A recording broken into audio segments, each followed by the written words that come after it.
आप सभी को मेरा नमस्कार। आइए शिवरात्रि की कथा। चित्र भानु नामक एक शिकारी था।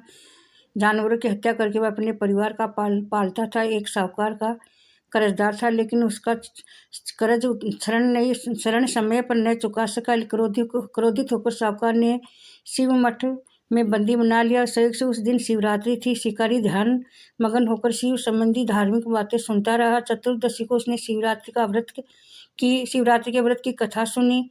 शाम होते होते साहूकार ने उसे अपने पास बुलाया और शरण दे चुकाने के विषय में बात की। शिकारी अगले दिन सारा शरण लौटा देने का वचन देकर बंधन से छूट गया। अपनी दिनचर्या की भांति वह जंगल में शिकार के लिए निकला, लेकिन दिन भर बंदी गृह में रहने के कारण भूख प्यास से व्याकुल हो गया था।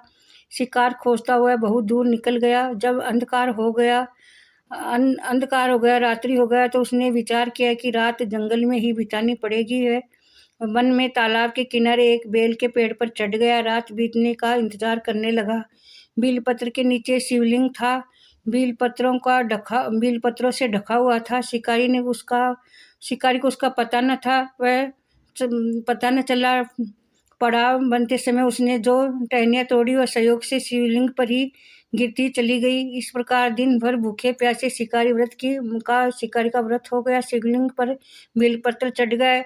एक पहर के बीत गया और चारों पहर बीत गए। एक गर्भिणी हिरणी तालाब के में पानी पीने के लिए आई। शिकारी ने धनुष तीर चढ़ाकर जो ही परचंद खींची तो हिरणी बोली कि मैं गर्भवती हूँ, शीघ्र ही प्रसव करूंगी। तुम एक साथ दो जीव की हत्या करोगे तो ठीक नहीं है। मैं बच्चे को जन्म देकर शीघ्र ही तुम्हारे समक्ष प्रस्तुत हो जाऊंगी, तब मार लेना। शिकारी ने प्रचंडता से ढीली कर ली और हिरणी जंगली झाड़ियों में लुप्त हो गई। प्रचंडता चढ़ाने तथा ढीली करने के वक्त कुछ बेलपत्र अन्यास छूट गए, शिवलिंग पर गिर गए। इस प्रकार उसने अनजाने में प्रथम पहर का पूजन संपन्न हो गया।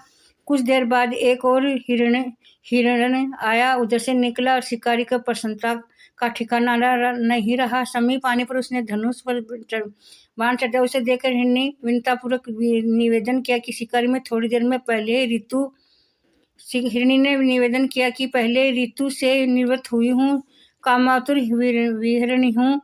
मैं अपने प्रिय की खोज में भटक रही हूँ। मैं अपने पति को मिलकर शीघ्र ही तुम्हारे पास आ जाऊंगी। शिकारी ने उसे भी जाने दिया। 2 बार शिकार खोकर उसका माथा ठनकाया चिंता में पड़ गया। रात्रि का आखिरी पहर बीत रहा था। इसी पर धनुष लगाकर कुछ बेलपत्र शिवलिंग पर जा गिरे।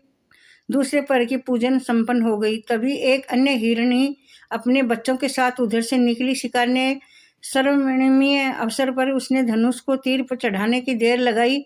तब तीर छोड़ने की वाला ही था कि हिरणी बोली, शिकारी, मैं इन बच्चों को इनके पिता के पास हवाले करके मैं लौट आऊंगी। इस समय मुझे मत मारो।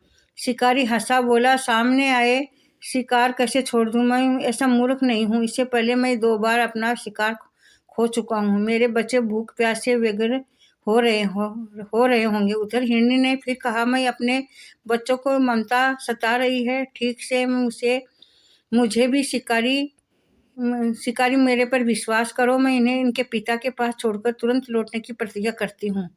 हिरणी का दुख भरा स्वर सुनकर शिकारी उस पर दया कर आ गई। उसने मर्गी और उस हिरणी को जाने दिया। शिकार के अभाव से भूख प्यास से व्याकुल शिकारी अनजाने में बेलपत्र पर बैठा बेलपत्र तोड़ तोड़ कर नीचे फेंकता जा रहा था। को फटने हुई तो एक हष्ट-पुष्ट मृग उसी के रास्ते से आया। शिकारी ने सोचा, इसका शिकार कर लूं, अवश्य करूंगा। शिकारी की तभी प्रचन्नता देखकर मृग विनती स्वर से बोला, हे शिकारी, यदि तुम मुझसे पूर्व आने वाली 3 मृगनियों को छोटे छोटे बच्चों को मारने का विलम्ब न करो, ताकि मुझे उनके वियोग से एक क्षण भी दुख न सहना पड़े।